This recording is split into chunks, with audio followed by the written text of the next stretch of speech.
श्री ब्रह्मचैतन्य महाराज सद्गुरु लीलामृत अध्याय 3 समास 3. श्री सद्गुरु श्री ब्रह्मचैतन्य महाराजाय नमः. श्री गणेशा तुझ नमन करोनी रघुपती स्मरण. गुरु लीला कथन करीतो मी यथामती. नित्य शेळ्या चारा वयासी गणपती जातसे वनासी. तेथे क्रीडा करी कैसी पाहता असाधारण. जमवी दगड बहुत रचोनी भिंती करत. माझी 3 खडे बैसवीत नामे सांगे तयाची. मध्ये उभा श्रीराम तो भक्ता देई आराम. सव्यभागी भक्त परम लक्ष्मण उभा असे. वामभागी सीताबाई जगदवंद्य जगाची आई. पुढे मारुती वज्र देही एक खडा ठेवित. मित्रांची मांदी मिळवली दगडांची देऊळे केली. मग क्रीडा आरंभली कैसी पहा.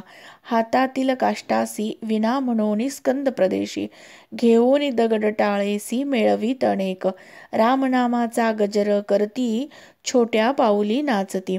दगडी दगड वाजविती भजन करती आनंदे. मित्रा माझी मित्र खरा नामे बापू फडतरा. गणपती वाचोनिया जरा दुरीन राही.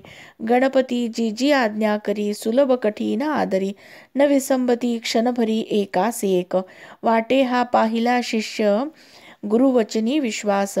नामाचा घे बहुध्यास सद्गुरु बोधे. असो ऐसी भजन स्थिती नित्य नवी आवडी चित्ती. गणुबुवा ऐसे म्हणती बाळमित्र कौतुके. उपजत ज्ञान ज्योती न झाके झाकिता दीप्ती. गणुबुवा म्हणून वंदती चरण सद्गुरूंचे.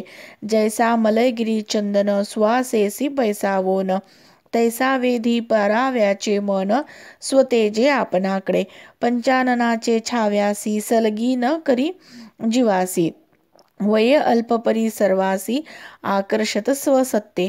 नागरिक जन आश्चर्य करती पोरे या सवेची धावती. राणी जाऊन भजन करती धाकण मानती आमुचा. रावजी पंत तुमचा पुत्र मधुर वचनी जगन्मित्र. बालके जमवी सर्वत्र नायकती गृह काजे.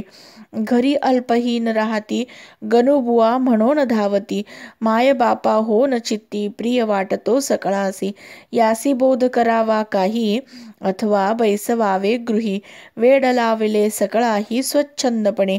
तैसा शाळेसी जाता सकळासी म्हणे तुम्ही आता. राम राम लिहोणी कित्ता मज लागी दावावा. तेची काढोनी दाविती पंतोजी बहुबोध करती. काही केल्या गणपती नायकेची. पंतोजी बोले तयासी न यावे तुवा शाळेसी. सकळ बाळे बिघडविसी आमुचा धंदा बुडेल. पंतोजीने धाक दाविला गणपतीसी मांडला. दुजे दिनी डाव मांडला गड्यांसह गोठ्यावरी. लहान थोर सवंगडी क्रीडा करती आवडी.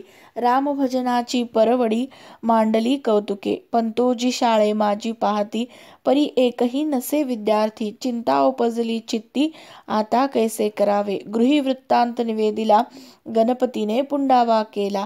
समजावोने पाठवा त्याला विद्यालयी. आजा चुलता उपदेशिती पुन्हा शाळेसी धाडती. माय उपदेशी गणपती तुवा ऐसे न करावे. वडिलार्जित कुलकर्ण वृत्ती चालविले पाहिजे निगुती.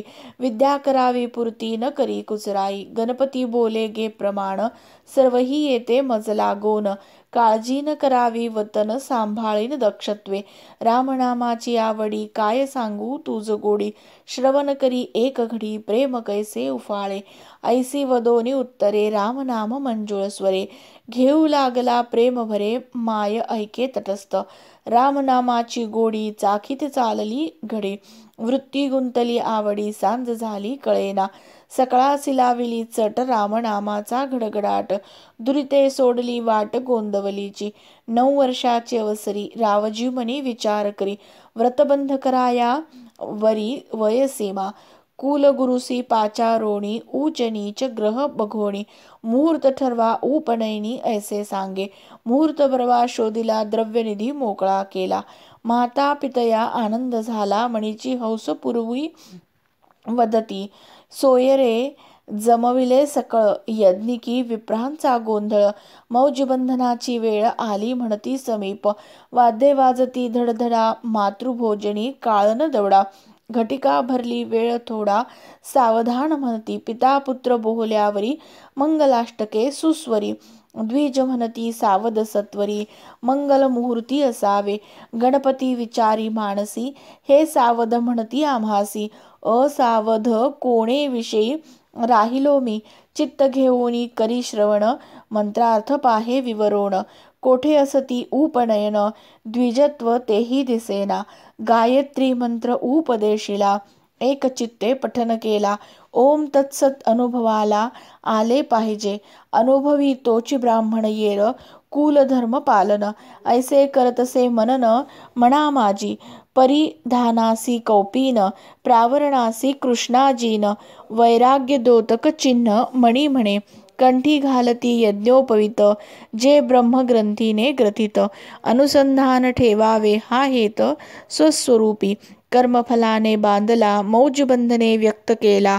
विवेके पाहिजे सोडविला जीवात्म्यासी यम नियम दंड देती भिक्षाहारे उदरपुरती लोभन धरावा चित्ती कोणाविषयी भिक्षा घालोणी म्हणे जननी चहुवेद षडदर्शिनी निपुण होई 18 पुराणी गुरुबोधे आप्त इष्टकुल गोत भिक्षा घालोणी निरोप देत गुरुकृपे ज्ञानोन्नत फावे तुआ बोलत सकल मंत्र मुखे परी अर्थाते कोणी न देखे विरळा सद्गुरु सारिखे अर्थ विचारती बोलणे एक करणे एक तो न म्हणावा विवेक तरी कालचक्राचे कौतुक ऐसेची आहे क न जावोनी भुसा राहिले भूषणा वाचोनी छिद्र उरले जाणते पुरुषी जाणले येर अवघे म्हणती सोहळा कुलगुरु तेची सांगती संध्योपासना शिकविती अग्निकार्य करावे म्हणती नित्यनेमे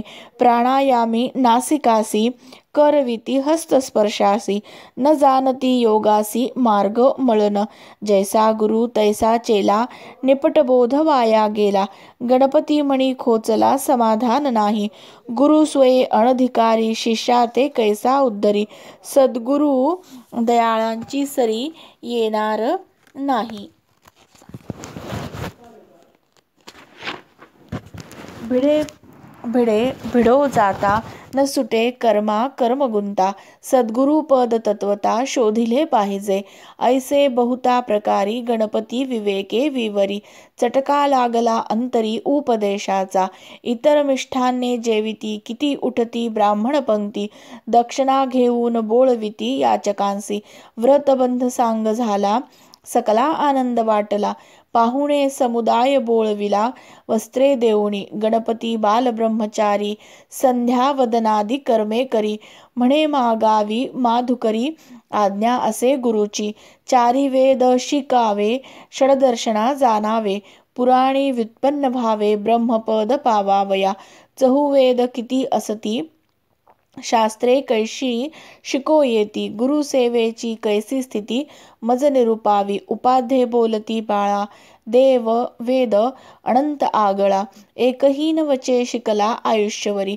शास्त्रे ही असती अपार तैसाची पुराणाचा विचार कलियुगी उतरे पार ऐसा नाही गुरुसी द्यावे धन मानावे गुरुवचन कार्य विद्या पठन करोणी स्वस्थ असावे जेने राहे वतन वृत्ती ती विद्या करावी पुरती अधिकारी तोष वावे चित्ती मधुर वचनी आमुचा तो हाची धंदा यजमान मानस राखो सदा उदरपूर्ती वाचोने कदा आननेनो येणे नव्हे समाधान अंतरी श्रीचरण उत्तम नरदेह पावो न व्यर्थ होय वेदे जैसे आज्ञापिले तैसे पाहिजे वर्तले लौकिकी नसे बोलिले भगवत वाक्ये प्रत्यक्ष तरी ऐसा जो का ज्ञान राशी तोच शोधू अहर्निशी हिंडू आता दश दिशी सद्गुरु पद शोधाया सद्गुरु कृपा होता पाही जगी दुर्लभ नसे काही सज्जन कथती ठाई ठाई भगवत वाक्ये जे वेदविद्येचे दैवत परमगुह्य गुह्यातीत होता सद्गुरु पदांकित ठाई पडे इति श्री सद्गुरु लीलामृते तृतीयाध्यायांतर्गत तृतीय समास श्री सद्गुरु चरणार्पणमस्तु।